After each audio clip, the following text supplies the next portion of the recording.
Ubisoft is facing such massive backlash over the Assassin's Creed Shadows trailer because they decided, instead of focusing on historical accuracy, to focus on what would be best for the modern audiences they're trying to appeal to, which of course do not exist. And now we're finding out that writers on this game are feminists, follow Sweet Baby Inc., and they also have voiced their disdain for gamers.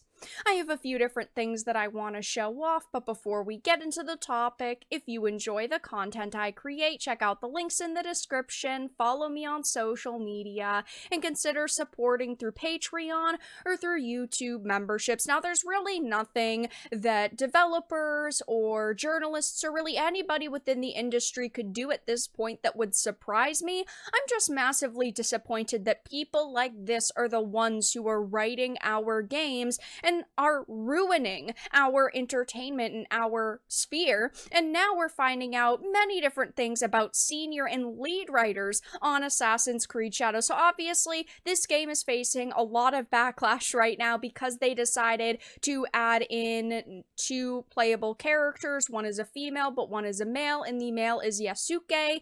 And there's really not a lot of historical information, which is accurate about this figure, and it's always been kind of said that, within entertainment at least, he was a full-blown samurai when evidence points to him being more of a retainer.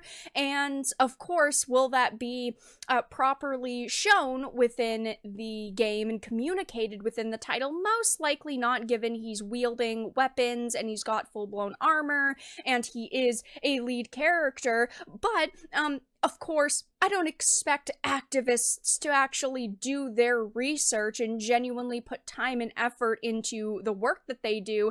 And now we're finding out that these writers are more interested in following companies, which people do not like, and of course trashing men and also gamers. So let's start off with this one. It says the lead writer for Assassin's Creed Shadows is a feminist and follows Sweet Baby Inc. and a plethora of far-left personalities.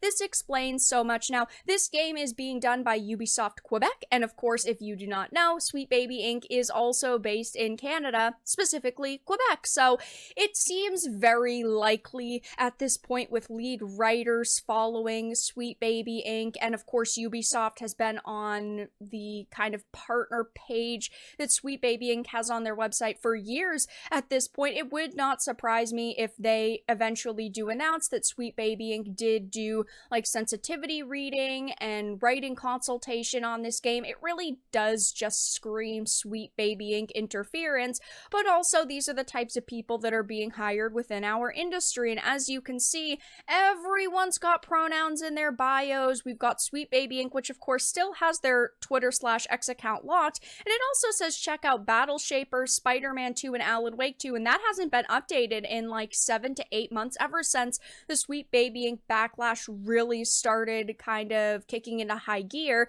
But as you can see, tons of people that she follows are, yes, far left personalities. They've got, pronouns in their bios. They've got flags in their bios and in their usernames. I mean, these people are not the types of people who typically write good content and create good content. Of course, don't get me wrong, I do try to give games chances even if they are written by people I don't think that I would particularly agree with, because sometimes people can leave their politics and their personal opinions at the door when they're creating content, but we know that's not the majority of the people within the gaming industry at this point. And we've also now found out that the senior writer for Shadows had previously declared there's more than enough games out there with white men as the only playable characters. Let's do better. A clear disdain for white men, gamers. I mean, it's not very shocking at this point. It says Assassin's Creed Shadows senior writer Gilles Armstrong previously detailed an animus against white characters as part of representation ideology, and representation is a good thing when it is done for the sake of storytelling, when it is done for the sake of actually being genuine, not because they have checkboxes they have to mark and, crossing their T's and dotting their I's so that their ESG score goes up. Genuine representation is actually decent, but unfortunately, that's not what we are seeing within the industry, and that's why so many people instantly put up, and wave the red flag when we see Sweet Baby Inc. and we see pronouns in bios, and these people just don't understand that. He previously announced that he was, of course, the writer on Shadows after the game's trailer debuted, and he wrote on X, "Now that Ubisoft Sofia has confirmed is working on it, I can finally reveal I was a senior writer on Shadows, working under the guidance of Ubisoft Quebec and the excellent Alyssa Mossenmind. I can tell you you're all in for a treat." And back in 2018, he reacted to a video of Chadwick Boseman surprising Black Panther fans, writing, "Hey game devs, when I say in our meetings that representation matters, well, see for yourself. Everyone wants to see a positive version of themselves on screen. Everyone. There's more than enough games out there with white men as the only playable characters. Let's do better." It is very narcissistic to want to see yourself on screen, at least in my opinion. When I play video games and I happen to be playing a male character or a black character, I don't look at the way that they look and I don't think, oh my gosh, I can't relate to them, so I can't play this game.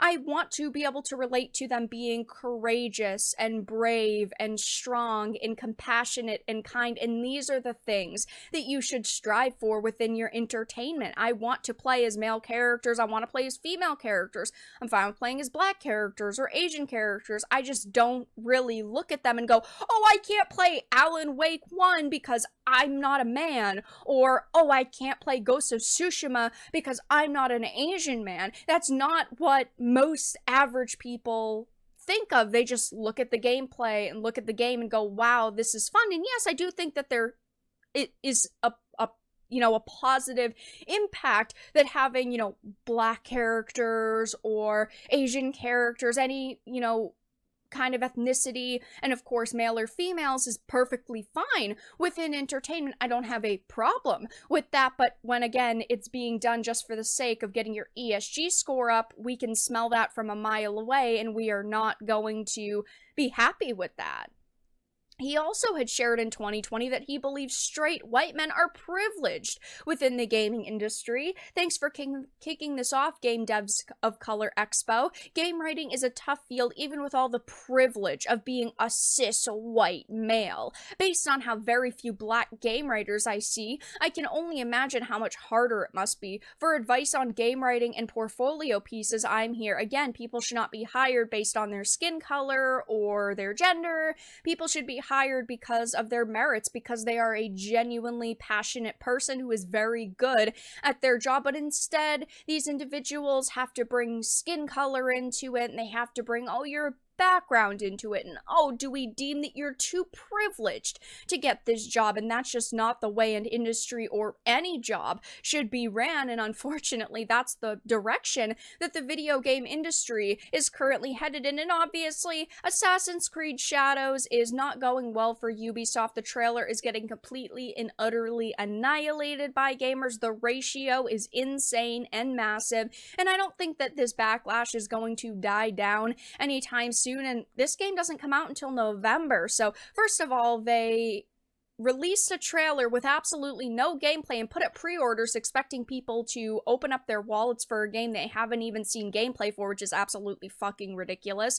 But also they have $130 editions just like Star Wars Outlaws, which is also pretty ridiculous. And now we know that senior writers and lead writers are feminists and follow companies like Sweet Baby Inc. So it will be interesting to see how much more backlash they face over the next few months, and I will be keeping my eye on the SBI webpage to see if they do end up adding Assassin's Creed Shadows to the list, or if it kind of flies under the radar. We won't officially probably know until the game actually releases and we see credits, but I, at this point, can say I personally believe that SBI worked on this game.